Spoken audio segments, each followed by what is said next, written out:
Hello students, तो last class में हमने दो चार्जिंग मेथड्स देख लिए थे। थर्ड चार्जिंग मेथड आज हम लोग देखते हैं जिसको हम बोलते हैं चार्जिंग बाय इंडक्शन। कैसे हम ऑब्जेक्ट्स को चार्ज कर सकते हैं बाय दिस मेथड, वो हम देखने वाले हैं। और ये काफी डिफरेंट मेथड है। फर्स्ट मेथड में हमने देखा था कि दो ऑब्जेक्ट्स दो सरफेसेस को रब करने से चार्ज जो एक सरफेस से दूसरे सरफेस में ट्रांसफर हो रहा है। दूसरे मेथड में देखा था अगर दो मेटेलिक बॉडीज हैं तो through repulsion under its own repulsion charge जो है वो एक बॉडी से दूसरी बॉडी में ट्रांसफर हो सकता है। इस मेथड को हम कंडक्शन बोलते हैं। और इन दोनों ही मेथड्स में हमें बॉडीज जो है उनको एक दूसरे के कांटेक्ट में लाना पड़ेगा। चार्जिंग बाय फ्रिक्शन में भी बॉडीज कांटेक्ट में आएंगी और इंडक्शन में भी, कंडक्शन में भी। कंडक्शन में एक चीज ध्यान रखनी है, कितना अमाउंट ऑफ चार्ज ट्रांसफर होगा एक्चुअल में ये बताना थोड़ा कॉम्प्लेक्स है। बट अगर आइडेंटिकल बॉडीज होती हैं तो दोनों बॉडी आइडेंटिकल्स हैं, जो टोटल चार्ज है दोनों बॉडीज पे एक हो सकता है न्यूट्रल हो तो टोटल चार्ज जो है फर्स्ट बॉडी पे जो चार्ज होगा वही होगा। दोनों बॉडी में जो टोटल चार्ज है वो इक्वली डिस्ट्रीब्यूट हो जाएगा, जिनको हम अप्लाई करेंगे कुछ क्वेश्चंस में भी। तो ये जो मेथड हम देखने वाले हैं चार्जिंग बाय इंडक्शन, ये काफी डिफरेंट है। इस मेथड में हमें दो बॉडीज को कांटेक्ट में लाने की जरूरत भी नहीं पड़ेगी। हाँ, लेकिन हमको उसके लिए एक चार्ज बॉडी चाहिए ही होगा चार्जिंग बाय इंडक्शन के मेथड में। तो होगा क्या कि सपोज हमारे पास एक बॉडी है जो कि पहले से ही चार्ज है, जैसे कि एक मेटलिक रॉड, कुछ भी चार्ज हो सकता है। ये पॉजिटिवली चार्ज हो सकती है तो इसको पॉजिटिव से दिखा देंगे। पॉजिटिवली चार्ज होने का मतलब ये है कि इसमें डेफिशिएंसी ऑफ इलेक्ट्रॉन्स है, डेफिशिएंसी ऑफ इलेक्ट्रॉन्स है। यहाँ पे एक्सेस ऑफ इलेक्ट्रॉन्स नहीं, इलेक्ट्रॉन्स रिमूव हो चुके हैं। इसी तरीके से हो सकता है चार्जिंग बाय फ्रिक्शन से चार्ज किया है। और सपोज हमारे पास एक बॉडी है, एक मेटल भी हो सकता है, नॉन मेटलिक बॉडी भी हो सकती है। बट ये मेथड जो है वो मेटलिक बॉडी में बहुत अच्छे से वर्क करेगा। उसका रीजन हम समझेंगे कैसे वर्क करेगा। अदरवाइज नॉन मेटलिक बॉडी तो भी वर्क करेगा। तो हम क्या करेंगे, इसको इसके क्लोज ले जाएंगे। We will not make them we will not bring them in contact with each other, we will bring them closer to each other. तो हम बॉडी ए जो कि सिंपल रॉड है, वो मेटलिक रॉड भी हो सकती है, वो नॉन मेटलिक भी हो सकती है, नो प्रॉब्लम। इसको हम बी बॉडी के क्लोजर ले जा रहे हैं, ठीक है। तो पहले हम समझते हैं, अगर सपोज ये एक मेटल है तो क्या होगा। अगर ये एक मेटल है तो क्या होने वाला है, हम इसके क्लोजर ले जाएंगे but they will not be in contact. तो जैसे मैं बनाया वैसे ले लेते हैं, हम इसको इसके क्लोज ले गए। क्लोज ले जाने से क्या होगा, ये पॉजिटिव चार्ज जो है वो क्या करेगा, इस मेटलिक इलेक्ट्रॉन्स, मेटल के जो फ्री इलेक्ट्रॉन्स हैं उनको अट्रैक्ट करेगा अपनी तरफ। पॉजिटिव चार्ज उनको अपनी तरफ अट्रैक्ट करेगा और इस वजह से इलेक्ट्रॉन्स जो इसकी तरफ अट्रैक्ट होंगे। तो जितने भी इलेक्ट्रॉन्स हैं, बहुत सारे फ्री इलेक्ट्रॉन्स हैं, धीरे धीरे बहुत फास्ट हो गए इलेक्ट्रॉन्स इसकी तरफ अट्रैक्ट होकर इधर रीच कर जाएंगे। इनिशियली क्या था, पॉजिटिव चार्ज और नेगेटिव चार्ज जो है इक्वली डिस्ट्रीब्यूटेड था। अगर मैं इनिशियल पिक्चर इसको डिनोट करना चाहूं तो बहुत सिंपल पिक्चर है कि जितना पॉजिटिव चार्ज है जो नेगेटिव चार्ज है वो हर जगह मिलेगा, इक्वली डिस्ट्रीब्यूटेड है, एक ही लोकेशन पे है, क्योंकि वो एटम्स के अंदर है। पॉजिटिव और नेगेटिव चार्ज इक्वली डिस्ट्रीब्यूटेड है।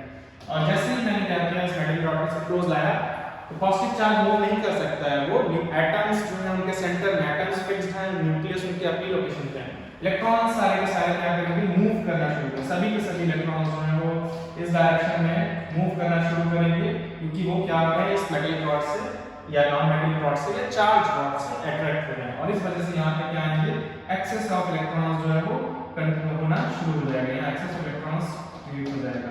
और इस वजह से होगा क्या, ओवरऑल इस रीजन में जो रह जाएगा चार्ज वो कौन सा रह जाएगा, सिर्फ पॉजिटिव चार्ज ही रह जाएगा इस रीजन में। पॉजिटिव चार्ज यहाँ पर भी है बट यहाँ पे इस रीजन में एक्सेस ऑफ नेगेटिव चार्ज है। यहाँ पे भी हो सकता है अभी कुछ इलेक्ट्रॉन्स हैं बट यहाँ पे अब इलेक्ट्रॉन्स की डेफिशिएंसी क्रिएट हो गई है। तो एक्चुअल में जब हमने ऐसा किया है तो हमारे पास दो रीजन्स मिले हैं इस पर्टिकुलर बॉडी में। इस रीजन में जो है वो डेफिशिएंसी ऑफ इलेक्ट्रॉन्स क्रिएट हो गया है, डेफिशिएंसी ऑफ इलेक्ट्रॉन्स क्रिएट हो गया है।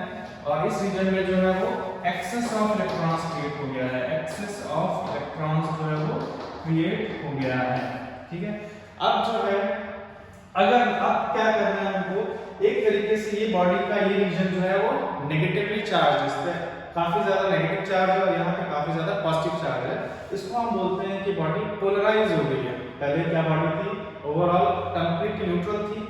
इस बार इस बॉडी को इस रीजन में नेगेटिव चार्ज है और इस रीजन में पॉजिटिव चार्ज है। तो दो पोल्स क्रिएट हो गए, इलेक्ट्रिकल पोल्स क्रिएट हो गए हैं, एक तरफ पॉजिटिव और एक तरफ नेगेटिव पोल्स क्रिएट हो गए हैं, ठीक है। अब जो है अगर मैं इस मेटल इस रॉड को चार्ज रॉड को फिर से दूर ले जाता हूँ इस बॉडी बॉडी से, तो क्या होने वाला है, जैसे मैं इसको दूर ले जाऊंगा, इन इलेक्ट्रॉन्स में रिपल्शन तो है बट ये अभी इससे अट्रैक्टेड है, इसलिए यहाँ पे होल्ड करके रखे हुए हैं, रुके हुए हैं। जैसे ही मैं इसको दूर ले जाऊंगा, इलेक्ट्रॉन्स रिपल्शन की वजह से फिर से ये इलेक्ट्रॉन्स रिपल होंगे दूसरे से और ये रीडिस्ट्रीब्यूट हो जाएंगे इस पर्टिकुलर मेटल के पूरे के पूरे एरिया में या वॉल्यूम में, पूरे के पूरे सरफेस या एरिया वॉल्यूम में रीडिस्ट्रीब्यूट हो जाएंगे और फिर से ये इसी कंडीशन में आ जाएगा। लेकिन अगर मैं इसको फिर से क्लोजर ले जाता हूँ तो फिर से रीडिस्ट्रीब्यूशन होगा और फिर से पोलैरिटी क्रिएट हो जाएगी। इस तरीके से इस बॉडी पे पोलैरिटी क्रिएट हुई है, लेकिन अभी तक नेट चार्ज जो है वो क्या है, नेट चार्ज अभी भी इस पे जीरो ही है, क्योंकि टोटल नंबर ऑफ इलेक्ट्रॉन्स और टोटल नंबर ऑफ प्रोटॉन्स अभी भी सेम है, कोई चार्ज का ट्रांसफर नहीं हुआ है। क्या हुआ है, सिर्फ यहाँ पे इलेक्ट्रॉन्स का चार्ज का रीडिस्ट्रीब्यूशन हुआ है, ठीक है। लेकिन ऐसा होने पे भी, क्योंकि यहाँ पे जो इलेक्ट्रॉन्स हैं ये ओवरऑल नेगेटिवली चार्ज है और ये पॉजिटिवली चार्ज है, तो इनके बीच में अट्रैक्शन तो है, इनके बीच में अट्रैक्टिव फोर्स है और इस वजह से ये बॉडी इसको अट्रैक्ट कर सकती है। अगर ये होल्ड करके रखा हमने इसको, तो ये अगर ये लाइट है तो ये इसको अट्रैक्ट भी कर सकती है, ये भी ध्यान रखेंगे, क्योंकि ये इलेक्ट्रॉन्स इससे अट्रैक्ट हो रहे हैं और इलेक्ट्रॉन जो है इस मेटल के अंदर बाउंडेड है, वो जंप करके बाहर नहीं निकल सकते हैं, वो इससे अट्रैक्ट होंगे और वो इससे पुल होकर इसकी तरफ भी जा सकते हैं। तो अट्रैक्टिव फोर्स होगा, ऑल्दो ओवरऑल बॉडी न्यूट्रल है, बट ये न्यूट्रल हर एक पॉइंट पे नहीं है, इन रीजंस में चार्ज जो है एक्सेस है नेगेटिव में और यहाँ पे डेफिशिएंसी है चार्ज की, नेगेटिव चार्ज की, तो पॉजिटिव चार्ज है यहाँ पे, तो अट्रैक्शन इनके बीच में होगा। तो आप शायद रिलेट कर पा रहे होंगे, शायद ऐसा नहीं कुछ होता है जब जो है हम पेपर के पीसेस के पास एक कॉम्ब को ले जाते हैं या फिर हम एक स्केल का जो स्केल है, प्लास्टिक का स्केल, उसको हम अपने हेयर से रब करने के बाद या किसी क्लोथ से रब करने के बाद ले जाते हैं, शायद ऐसा ही कुछ होता होगा, आपको यहाँ से आइडिया लग रहा होगा, उस पर हम डिस्कशन करेंगे। तो ये हो गया कि हम किस तरीके से यहाँ पे चार्ज को रीडिस्ट्रीब्यूट कर सकते हैं इन केस ऑफ मेटल्स के केस में मैंने कहा, अगर ये मेटलिक बॉडी है तो इसमें इलेक्ट्रॉन्स फ्रीली मूव करके यहाँ आ सकते हैं। लेकिन अगर मैं इसको चार्ज करना चाहता हूँ तो क्या किया जाएगा, तो इसके लिए हमारे पास एक मेथड है, मतलब मैं इसको परमानेंटली चार्ज करना चाहता हूँ बाय दिस मेथड इंडक्शन। इसके लिए आपको एक चीज और करनी होगी, आपको इस रॉड को यहाँ पे होल्ड करके रखना है। होल्ड करके रखने से क्या होगा, इलेक्ट्रॉन्स जो है वो एग्जैक्टली इसी लोकेशन पे होल्ड रहेंगे और फिर आप क्या करेंगे, इस कंडक्टर को अर्थ से कनेक्ट कर देंगे, अर्थिंग कर देंगे इसको हम बोलते हैं अर्थिंग का सिंबल ये होता है, अर्थ से कनेक्ट कर देंगे। एक कंडक्टिंग वायर लेंगे, ये हमारा एक कंडक्टिंग वायर है और फिर क्या करेंगे हम लोग इसको अर्थ से कनेक्ट कर देंगे। इससे होगा क्या, तो अर्थ जो है वो एक तरह से हम इसको रिजर्वायर ऑफ इलेक्ट्रिक चार्ज बोल सकते हैं। अर्थ जो है कितना भी अमाउंट ऑफ चार्ज ले सकता है और कितना भी अमाउंट ऑफ चार्ज जो है वो दे भी सकता है, डिपेंडिंग ऑन जो वायर जिस पॉइंट से कनेक्टेड है, अर्थ से वायर जो है जिस पॉइंट पे कनेक्टेड है वहां पे डेफिशिएंसी ऑफ चार्जेस इलेक्ट्रॉन्स है या एक्सेस ऑफ इलेक्ट्रॉन्स है। अर्थिंग का ये एक्चुअल में अर्थिंग के केस में ऐसा होता है। तो ये क्यों होता है एक्चुअल में, हम इसके बारे में कुछ एक टर्म है कैपेसिटर के बारे में पढ़ेंगे तो हम देखेंगे कि अर्थ की एक ऐसी प्रॉपर्टी है इसकी साइज की वजह से कि अगर हम इसमें इलेक्ट्रॉन्स एक्स्ट्रा इलेक्ट्रॉन्स ऐड भी करते हैं या एक्स्ट्रा इलेक्ट्रॉन्स मूव भी करते हैं अर्थ के सरफेस से, तो उसमें कोई चेंजेस नहीं आते हैं ओवरऑल चार्ज के केसेस में रिगार्डिंग चार्जेस। तो आप फिलहाल इसको रफली ऐसे समझेंगे कि अर्थ जो है लार्ज रिजर्वायर है जिसमें हम क्या कर सकते हैं, इलेक्ट्रॉन्स को ऐड भी कर सकते हैं, इलेक्ट्रॉन्स को रिमूव भी कर सकते हैं। जितना नंबर ऑफ इलेक्ट्रॉन्स हमको चाहिए वो हमको मिल सकता है, जितना नंबर ऑफ इलेक्ट्रॉन ट्रांसफर करना है वो भी हमको मिल सकता है। तो जब हम अर्थिंग करते हैं तो अर्थिंग के बारे में हमको आइडिया होगा, एक वायर को लेना है, ग्राउंड के कांटेक्ट में करना है, अच्छा कांटेक्ट मेंटेन होना चाहिए। तो होगा क्या, यहाँ पे जो है डेफिशिएंसी ऑफ इलेक्ट्रॉन्स है, तो ऑटोमेटिकली देखो इसको समझने के बहुत सारे तरीके हैं बट हम यहाँ बहुत सिंपल तरीके से समझ रहे हैं क्योंकि अभी तक हमें इलेक्ट्रोस्टैटिक्स की पूरी अंडरस्टैंडिंग नहीं है। तो ये बहुत सिंपल तरीका देखते हैं जो हम यहाँ देख रहे हैं। हम बोलेंगे दो तीन तरीके हैं, बहुत सिंपल तरीके से ऐसे बोल सकते हैं क्योंकि ये एंड जो है पॉजिटिवली चार्ज है तो वो क्या करेगा, इस कंडक्टर के इलेक्ट्रॉन्स को अट्रैक्ट करेगा। अब इस कंडक्टर के इलेक्ट्रॉन्स को अट्रैक्ट करेगा तो इस कंडक्टर के इलेक्ट्रॉन्स जो इधर मूव करने लगेंगे, इसके ऊपर इस बॉडी के ऊपर इलेक्ट्रॉन्स इकट्ठा होने लगेंगे और क्या होगा, इस कंडक्टर के इलेक्ट्रॉन्स इधर जाएंगे तो इस रीजन्स में पॉजिटिव चार्ज क्रिएट होगा क्योंकि यहाँ डेफिशिएंसी ऑफ चार्ज क्रिएट हो रहा है, या पॉजिटिव चार्ज क्रिएट होगा तो इधर वाले इलेक्ट्रॉन जो नेगेटिव चार्ज है वो भी इधर अट्रैक्ट होंगे। इसी तरीके से यहाँ पॉजिटिव चार्ज क्रिएट होगा तो यहाँ वाले नेगेटिव इलेक्ट्रॉन्स यहाँ अट्रैक्ट होंगे। इस तरीके से इस वायर के जो इलेक्ट्रॉन्स हैं वो इस तरफ मूव करना शुरू करेंगे सडनली और ये बहुत फास्ट होगा और इस वजह से पूरा का पूरा वायर जो है यहाँ पे पॉजिटिव चार्ज क्रिएट होना शुरू होगा और इसीलिए अर्थ जो है, अर्थ से इलेक्ट्रॉन्स जो है वो किस तरफ, इस तरफ मूव करेंगे, वो इस positive charge deficiency of electrons की तरफ अट्रैक्ट होंगे, ऐसे बोला जा सकता है सिंपल टर्म्स में। तो अर्थ से जो इलेक्ट्रॉन्स जो है वो ट्रांसफर होंगे इस वायर की तरफ, और इस तरीके से अर्थ जो है एक तरीके से इलेक्ट्रॉन सप्लाई करेगा to this metal sphere. Condition ये है कि मेटालिक होना चाहिए, अदरवाइज वो वर्क नहीं करेगा। तो इस तरीके से क्या होगा, इलेक्ट्रॉन्स जो है वो ट्रांसफर हो सकते हैं इस बॉडी पे। ये अभी भी यहीं पे इसने इलेक्ट्रॉन्स को होल्ड करके रखा है। तो धीरे धीरे क्या होगा, जैसे ही यहाँ पे सारा का सारा पॉजिटिव चार्ज जो है वो एक तरीके से न्यूट्रलाइज ना हो जाए, जब तक यहाँ पॉजिटिव चार्ज है तब तक इलेक्ट्रॉन्स आते रहेंगे। कितने इलेक्ट्रॉन्स आएंगे, जितना यहाँ पॉजिटिव चार्ज है उसके करस्पॉन्डिंग चार्ज यहाँ एक्यूमुलेट हो जाना चाहिए।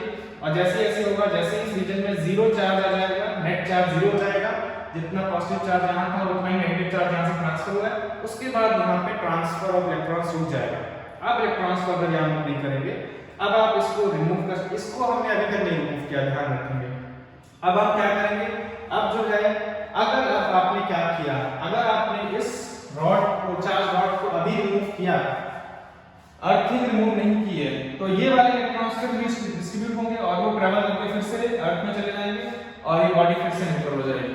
क्योंकि यहाँ पे जो एक्स्ट्रा इलेक्ट्रॉन्स हैं, अब इस बॉडी पे एक्स्ट्रा एक्चुअल में एक्स्ट्रा इलेक्ट्रॉन्स हैं, क्योंकि पॉजिटिव चार्ज न्यूट्रलाइज हो चुका है, तो एक्स्ट्रा इलेक्ट्रॉन्स क्या होंगे, इस वायर के थ्रू मूव करके अर्थ में चले जाएंगे। दोनों तरीके से वर्क करेगा। अगर इस बॉडी पे एक्स्ट्रा इलेक्ट्रॉन्स है तो अर्थ पे जाएंगे, इस बॉडी में डेफिशिएंसी ऑफ इलेक्ट्रॉन्स है तो अर्थ से इलेक्ट्रॉन यहाँ रीच करेंगे। तो हमें क्या करना है, हमें इसे चार्ज करना है। तो हम क्या करेंगे, हम जो है इसको यहाँ पे होल्ड रखेंगे, जिससे कि इलेक्ट्रॉन्स यहाँ बाउंडेड रहे, इसकी तरफ पुल रहे हैं, और अर्थिंग को यहाँ पे रिमूव कर देंगे।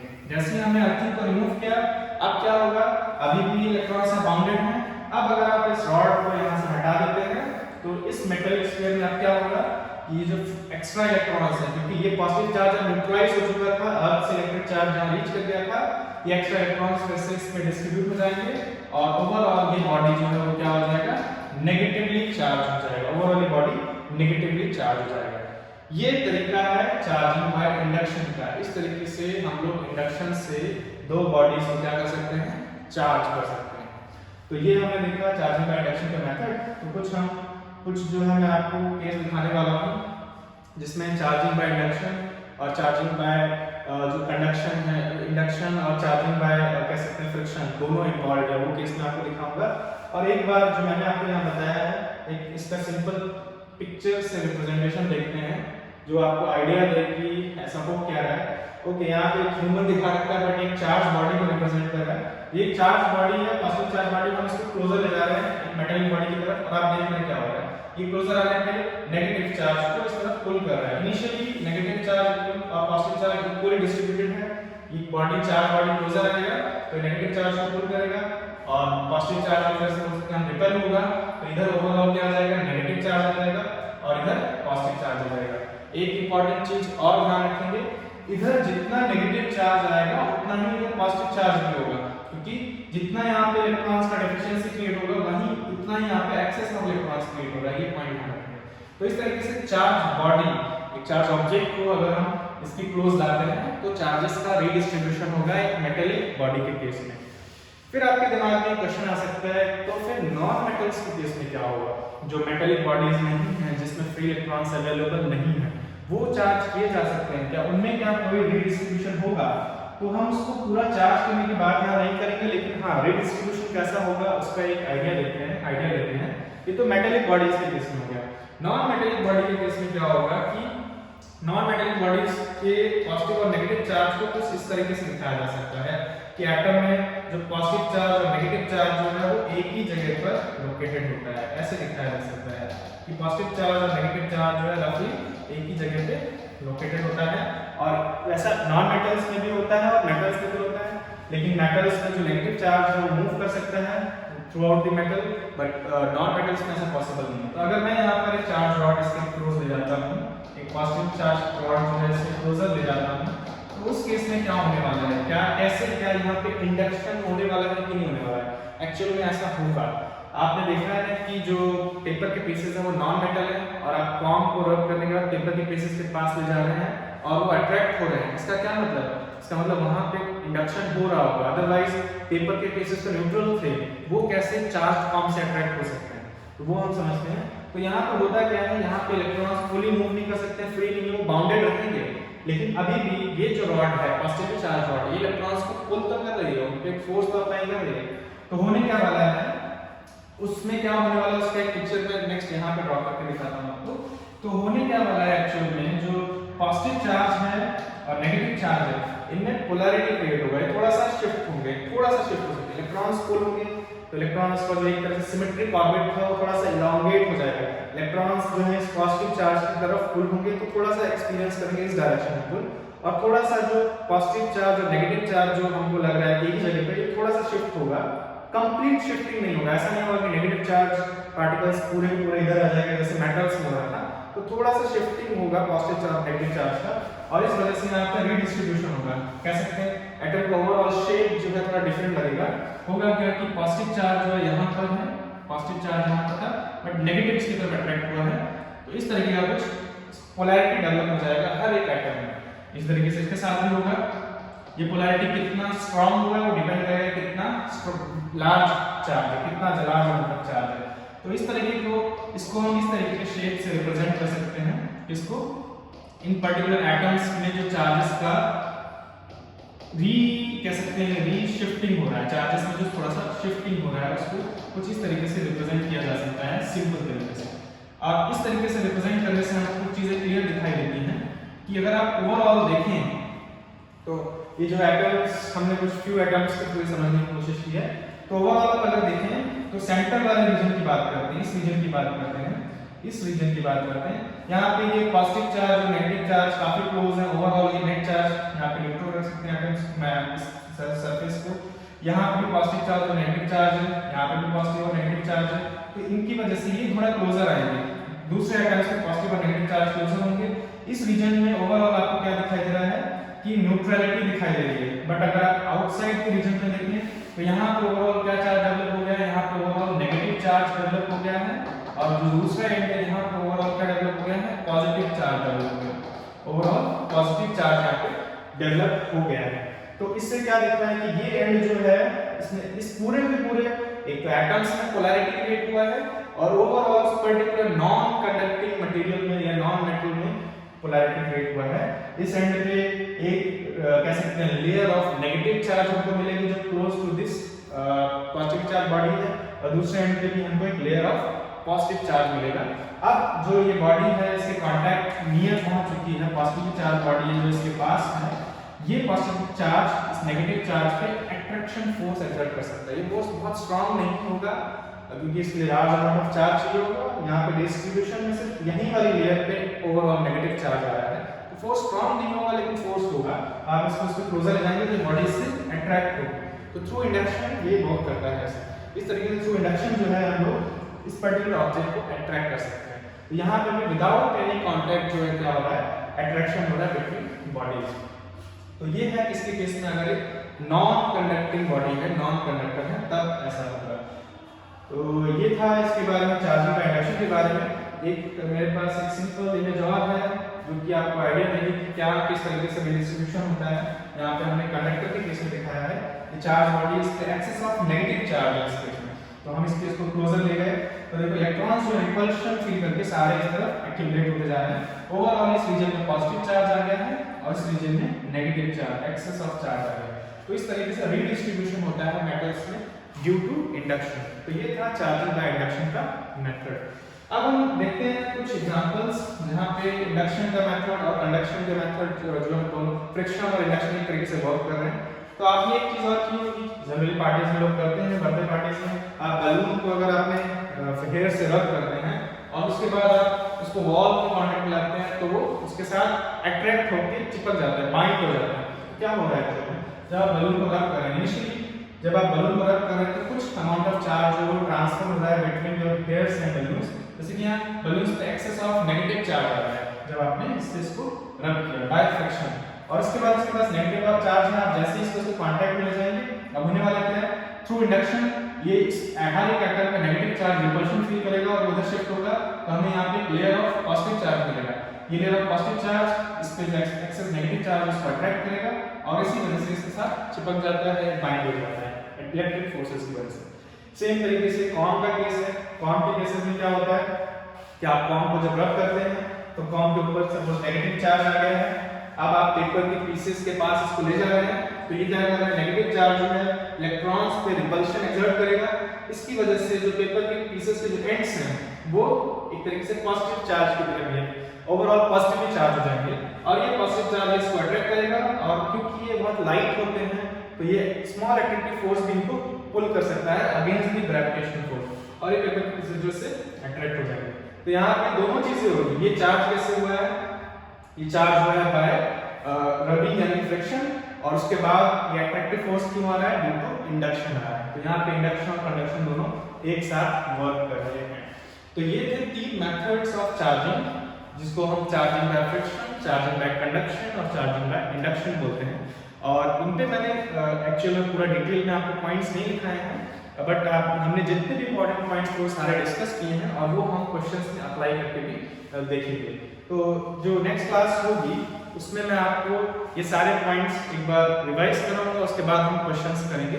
उससे पहले लास्ट में मैं आपको एक पर्टिकुलर इंस्ट्रूमेंट या डिवाइस के बारे में बताने वाला हूँ जो कि किसी बॉडी पे चार्ज है कि नहीं है उसको डिटेक्ट करने के लिए यूज की जाती थी काफी समय से, और उस डिवाइस को हम लोग बोलते हैं इलेक्ट्रोस्कोप। इलेक्ट्रोस्कोप बोलते हैं या फिर एग्जैक्टली बोलते हैं तो गोल्ड लीफ इलेक्ट्रोस्कोप बोलते हैं। गोल्ड लीफ इलेक्ट्रोस्कोप क्या होता है, एक्चुअल में उसमें हम गोल्ड के फॉइल्स यूज करते हैं उस पर्टिकुलर डिवाइस में, इसी वजह से इसका नाम गोल्ड लीफ इलेक्ट्रोस्कोप पड़ा है। इसको हम किस किस तरीके से यूज कर सकते हैं वो अभी हम समझेंगे। तो सबसे पहले इसका स्ट्रक्चर देखते हैं। एक गोल्ड लीफ स्ट्रक्चर कुछ ऐसा जो इलेक्ट्रोस्कोप है वो कुछ ऐसा दिखाई देता है। ये हमारे पास एक ग्लास केस है, ग्लास जार है, जिसको हम लोग कोशिश करते हैं इस साइड में वैक्यूम करके रखें जिससे कि हमारा जो रिजल्ट्स हैं जो हम फाइंड करना चाहते हैं उसमें कोई प्रॉब्लम ना हो। हम देखेंगे कैसे प्रॉब्लम हो सकती है अगर यहाँ पे एयर होगी। और उसके अलावा हम लोग यहाँ पे क्या है, ये एक डिस्क है, ब्रास की डिस्क है या फिर कोई भी मेटल हो सकता है, मेटल डिस्क होनी चाहिए। और ये क्या है, ये एक रॉड है, ब्रास रॉड यहाँ पे यूज किया है, हम कोई मेटेलिक रॉड यूज कर सकते हैं। ये क्या है, इसको क्लोज करने के लिए प्लग लगा हुआ है, इंसुलेटर है, बाकी सारी चीजें इंसुलेटर है। यहाँ पे कंडक्टर क्या क्या है वो भी देख लेते हैं। जो चीजें कंडक्टर है, ये ब्रास रॉड कंडक्टर है, ये वाली ब्रास रॉड भी कंडक्टर है। और उसके बाद इसके एंड में दो गोल्ड लीफ बोला गया, एक्चुअली गोल्ड फॉइल्स है, जैसे एल्यूमिनियम फॉइल्स होते हैं वो भी यूज किए जा सकते हैं। गोल्ड फॉइल्स यहाँ पे लगे हुए हैं, ये इस तरीके से दो गोल्ड फॉइल्स, और ये हमारा कंप्लीट एक जार है। तो अब इसमें हम क्या करते हैं, अगर हमको डिटेक्ट करना है कि कोई बॉडी चार्ज है कि नहीं है तो उसका तरीका ये होता है, आप चार्ज बॉडी को उस ब्रास डिस्क के कांटेक्ट में लाएंगे। सपोज आप इसके कांटेक्ट में लाए, या अगर सपोज नेगेटिव चार्ज है जिससे समझना इजी होगा, आप जैसे इसको कांटेक्ट में लाएंगे क्योंकि कंडक्टर है तो नेगेटिव चार्ज जो एक्सेस नेगेटिव चार्ज इसके थ्रू ट्रैवल करके गोल्ड लीफ पे एक्यूमुलेट हो जाएगा, इस पे नेगेटिव चार्ज हो जाएगा और दूसरी वाली गोल्ड लीफ पे भी नेगेटिव चार्ज हो जाएगा। और ये दोनों गोल्ड लीफ पे नेगेटिव चार्ज कैसे है, थ्रू कंडक्शन। जैसे आप इसको कांटेक्ट में लाए, नेगेटिव चार्ज इसको ट्रैवल करके यहां तक एंटर थ्रू रिपल्शन रीच कर सकता है। जैसे कंडक्शन में होता है, कितना अमाउंट ऑफ चार्ज रीच करेगा यहां पे, ये डिफरेंट चीज है, ये डिपेंड करेगा कि इस बॉडी पे टोटल कितना चार्ज है, इस बॉडी का शेप और साइज पे डिपेंड करेगा। और उसकी वजह से क्या होगा, ये दोनों लीफ के ऊपर नेगेटिव चार्ज आ गया है। स्टार्टिंग में दोनों लीफ न्यूट्रल थी, जैसे नेगेटिव चार्ज आया ये रिपेल करेंगे, ये लीफ जो है वो रिपेल करेंगे, यहाँ पे रिपल्शन होगा और ये हमें क्या बताएगा कि ये बॉडी चार्ज थी। तो एक तरीका ये है जिस तरीके से हम इलेक्ट्रोस्कोप्स को यूज करते आ रहे हैं काफी समय से, ये डिटेक्ट करने के लिए कि कोई बॉडी चार्ज है कि नहीं है। एक्चुअल इलेक्ट्रोस्कोप्स की अगर हम लोग बात करते हैं कि वो कैसा दिखाई देता है तो ऐसा कुछ है, ये इसका पिक्चोरियल रिप्रेजेंटेशन था। एक्चुअल इलेक्ट्रोस्कोप बिल्कुल वैसा ही दिखाई देता है, ये ग्लास केसिंग के अंदर है, ये हमारा कभी कोई नॉब होता है, ये डिस्क भी हो सकता है, स्फेरिकल शेप का भी हो सकता है डिस्क भी, जहां पे हम उस बॉडी को कांटेक्ट में लाएंगे, चार्ज ट्रांसफर होगा या रिपल्शन होगा। और ये यहाँ पे एक तरह से एंगल मेजर करने के लिए कितना एंगल रिपल्शन हुआ है वो हमको आइडिया देगा, एक रिलेटिव आइडिया देगा कि कितना स्ट्रॉन्ग चार्ज है उस बॉडी पे, कितना ज्यादा चार्ज बॉडी की, उसका एक आइडिया देगा कितना अमाउंट ऑफ यहाँ पे डिफ्लेक्शन होता है। ठीक है, इसके अलावा यहाँ तक कि हमें बॉडी को डायरेक्ट कांटेक्ट में लाने की भी जरूरत नहीं है। अगर आप चाहते हैं कि बॉडी चार्ज लूज ना करे, आप सिंपली मेटल स्फीयर के अगर सिंपली नियर लाएंगे, सपोज ये पॉजिटिवली चार्ज है, अगर ये पॉजिटिवली चार्ज है और आप इस मेटल स्फीयर के नियर लाते हैं, मेटल डिस्क के नियर लाते हैं इस बॉडी को, तो ये इलेक्ट्रॉन्स को पुल करेगी ऊपर डायरेक्शन में, सारे इलेक्ट्रॉन्स का एक्यूमुलेशन यहाँ स्टार्ट हो जाएगा। और पहले ये न्यूट्रल था तो इलेक्ट्रॉन्स आएंगे यहाँ से, मेटल रॉड से आएंगे, ये सारे इलेक्ट्रॉन्स और ऊपर जाएंगे, वो फाइनली तो गोल्ड लीफ के जो इलेक्ट्रॉन्स है मूव करके यहाँ रीच करेंगे और इस वजह से इस पे ओवरऑल कैसा पॉजिटिव चार्ज आ जाएगा, इस पे पॉजिटिव चार्ज आ जाएगा और पॉजिटिव चार्ज की वजह से ये फिर रिपेल करेगा और फिर से ये ओपन होगा और इससे हमें पता चल जाएगा इस बॉडी क्या है, चार्ज बॉडी है। तो जरूरी नहीं है कि आपको इसके कांटेक्ट में लाना है, थ्रू इंडक्शन भी हम डिटेक्ट कर सकते हैं जब हम चाहते हैं कि डिस्चार्ज हो जाए, और थ्रू कंडक्शन भी हम डिटेक्ट कर सकते हैं जब हमको सिर्फ ये देखना है कि ये बॉडी चार्ज थी कि नहीं थी। ठीक है, तो ये दोनों तरीके यूज किए जाते हैं। तो ये एक यूज हो गया इसका गोल्ड लीफ इलेक्ट्रोस्कोप्स का to detect the presence of charge on body. इसके अलावा अगर आप थोड़ा सा सोचें, इसको क्रिएटिवली यूज करने के लिए सोचें, तो आप और भी चीजें कर सकते हैं। आप एक चीज और कर सकते हैं, वो है आप नेचर ऑफ चार्ज भी डिटेक्ट कर सकते हैं। बॉडी पे नेचर ऑफ चार्ज क्या है वो भी डिटेक्ट कर सकते हैं, लेकिन उसके लिए कंडीशन है, उसके लिए आपको पहले से पता होना चाहिए एक पर्टिकुलर बॉडी पे चार्ज कैसा है। जैसे मान लो आपको पता है कि मेटालिक रॉड है, उस पर पॉजिटिवली चार्ज, वो पॉजिटिवली चार्ज है, वो आपके पास पहले से है, इस पर चार्ज है पॉजिटिवली। तो होगा क्या, अगर इससे पॉजिटिव चार्ज है आप इसको से क्लोज लाएंगे तो ये इलेक्ट्रॉन्स को पुल करेगा थ्रू इंडक्शन और इस वजह से यहाँ पे इलेक्ट्रॉन्स का एक्टिवेशन होगा, गोल्ड लीफ पे क्या आएगा, पॉजिटिव चार्ज आएगा और ये रिपेल करेंगी और ये दूसरे से दूर हो जाएगी। अब आप क्या करेंगे, अब आप वो बॉडी लाएंगे जिसपे आपको चार्ज का नेचर नहीं पता है कि वो पॉजिटिवली चार्ज है कि नेगेटिवली चार्ज है। अब आप ऐसी बॉडी लाएंगे जो पॉजिटिवली चार्ज है कि नेगेटिव चार्ज है, ये आपको नहीं पता है। वो आप जैसे ही इसे क्लोज लाते हैं, अगर ये बॉडी पॉजिटिवली चार्ज होती है, अगर ये पॉजिटिवली चार्ज होती है तो ये और इलेक्ट्रॉन्स को पुल करने में हेल्प करेगी, ज्यादा इलेक्ट्रॉन्स को पुल करेगी। अगर ये और इलेक्ट्रॉन्स को पुल करेगी तो गोल्ड लीफ पे और ज्यादा अमाउंट में पॉजिटिव चार्ज आएगा और ये और ज्यादा डिफ्लेक्ट होंगे और ज्यादा इनके बीच का एंगल जो है इंक्रीज करेगा और इससे हम बता सकते हैं कि बॉडी पॉजिटिव चार्ज होगी। अगर इसका गोल्ड लीफ के बीच का एंगल जो इंक्रीज करता है, इनका डिफ्लेक्शन इंक्रीज करता है। लेकिन अगर ये बॉडी जो है नेगेटिवली चार्ज होती है तो ये क्या करेगी, इलेक्ट्रॉन्स को रिपेल करेगी। रिपेल करने से एक तरीके से इलेक्ट्रॉन्स जो वापस gold leaf electroscope gold leaf के पास रीच करेंगे तो इस पे जो नेट पॉजिटिव चार्ज है कम हो जाएगा। अगर नेट पॉजिटिव चार्ज कम हो गया है तो इनके बीच का रिपल्शन कम हो जाएगा और गोल्ड लीफ वापस से अपनी पोजीशन पे आएंगे, मतलब इनके बीच में एंगल कम होगा। अगर ये बॉडी नेगेटिवली चार्ज होती है तो अगर गोल्ड लीफ के बीच में एंगल कम होता है तो ये नेगेटिवली चार्ज है, अगर एंगल बढ़ता है तो ये पॉजिटिवली चार्ज है। बट इसके लिए कंडीशन क्या है कि आपको पहले से बॉडी आपके पास होनी चाहिए जिसपे कैसा चार्ज है, नेचर ऑफ चार्ज आपको पहले से पता हो, ये होना चाहिए, तभी आप इसको असर कर सकते हैं। तो ये है तरीका क्या डिटेक्ट करने का, नेचर ऑफ चार्ज डिटेक्ट करने का। और एक फाइनल जो यूज है गोल्ड लीफ इलेक्ट्रोस्कोप यूज करके, जरूरी नहीं है आप गोल्ड लीफ यूज करें, एल्यूमिनियम भी यूज किया जा सकता है, बस ये लाइट होनी चाहिए और थिन होनी चाहिए जिससे कि स्मॉलेस्ट रिपल्शन की वजह से भी मूवमेंट शो करे। तो तीसरा तरीका है, हम लोग ये भी बता सकते हैं थोड़ा सा और अगर सोचें और इन पर्टिकुलर इलेक्ट्रोस्कोप को यूज करने का, तो हम ये भी बता सकते हैं कि एक पर्टिकुलर बॉडी कंडक्टर है कि नहीं है, एक पर्टिकुलर बॉडी कंडक्टर है कि नहीं, ये भी बताया जा सकता है। इसके लिए आपको दो इलेक्ट्रोस्कोप चाहिए होंगे, दो गोल्ड लीफ इलेक्ट्रोस्कोप या कोई भी इलेक्ट्रोस्कोप चाहिए होगा।